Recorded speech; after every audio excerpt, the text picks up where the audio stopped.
গত কয়েক দশকে ঢাকা দিল্লির সম্পর্ক যে সমীকরণে চলে আসছিল ২০২৪-এর রাজনৈতিক পট পরিবর্তন তা পুরোপুরি বদলে দিয়েছে।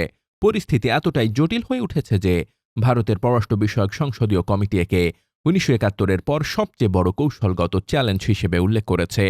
কিন্তু প্রশ্ন হল, এই চ্যালেঞ্জ মোকাবেলায় ভারত কি কূটনৈতিক পথ ছেড়ে উগ্রপন্থাকে প্রশ্রয় দিচ্ছে?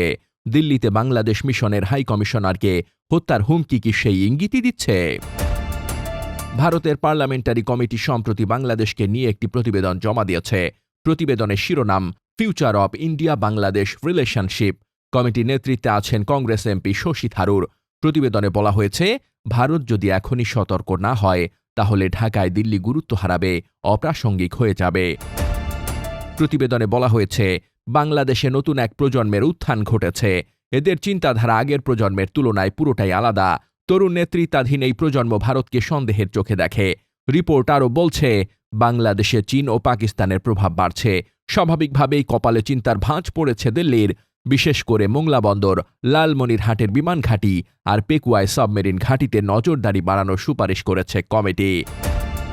কিন্তু কূটনীতির টেবিলে যখন আলোচনা চলছে তখন দিল্লির রাজপথে দেখা গেল ভিন্ন চিত্র। শনিবার রাতে দিল্লির চাণক্যপুরীতে বাংলাদেশ হাউসের সামনে চড়াও হয় একদল উগ্র হিন্দুত্ববাদী। ব্যানারে লেখা, অখণ্ড হিন্দু রাষ্ট্র সেনা।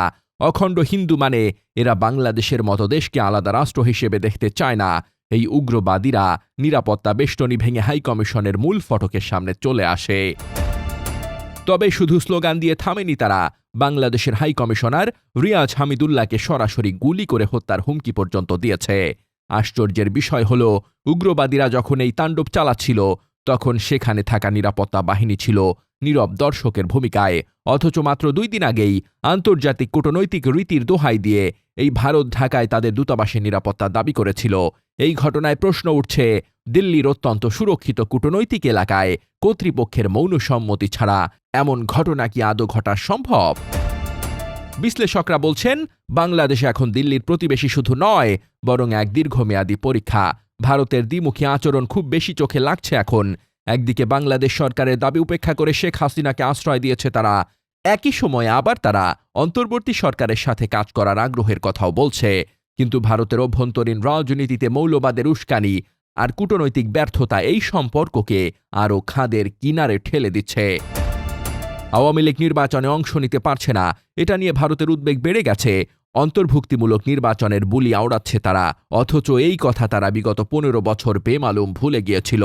বাংলাদেশের মানুষের আকাঙ্ক্ষা তাদের বিবেচ্য নয়, তারা শুধু দেখতে চাচ্ছে তাদের স্বার্থ এখানে টিকবে কিনা। দিল্লির বাংলাদেশ দূতাবাসের নিরাপত্তা নিয়ে অন্তর্বর্তী সরকার কঠোর অবস্থান নিয়েছেন। নীতি নির্ধারক পর্যায়ে চলছে আলোচনা। নিরাপত্তার অভাবে দিল্লি আর আগরতলার ভিসা সার্ভিস বন্ধ। গত কয়েকদিন ধরে ২ দেশের দূতদের পাল্টাপাল্টি তলব করা হয়েছে। সীমান্তেও রয়েছে উত্তেজনা। এই অবস্থায় দূতাবাসের সামনে উগ্রপন্থীদের হুমকির ঘটনা সম্পর্ককে আরও অস্থিরতার দিকে নিয়ে গেছে। ভারত যদি বাংলাদেশে নতুন রাজনৈতিক বাস্তবতাকে সম্মান করতে না পারে আর উগ্রপন্থীদের দিয়ে চাপ দেওয়ার কৌশল নেয়, তাহলে শুধু বাংলাদেশ নয়, পুরো দক্ষিণ এশিয়ার স্থিতিশীলতার জন্যই সেটা হবে বড় হুমকি। দিল্লির পার্লামেন্টারি কমিটি নিজেই স্বীকার করেছে, গুরুত্ব হারানোর ঝুঁকিতে রয়েছে ভারত। এখন প্রশ্ন হল, মোদী সরকার কি এই ঝুঁকি এড়াতে পেশাদার কূটনীতির পথে হাঁটবে, নাকি উগ্রবাদীদের উস্কে দিয়ে পরিস্থিতিকে আরও অবনতির দিকে ঠেলে দেবে?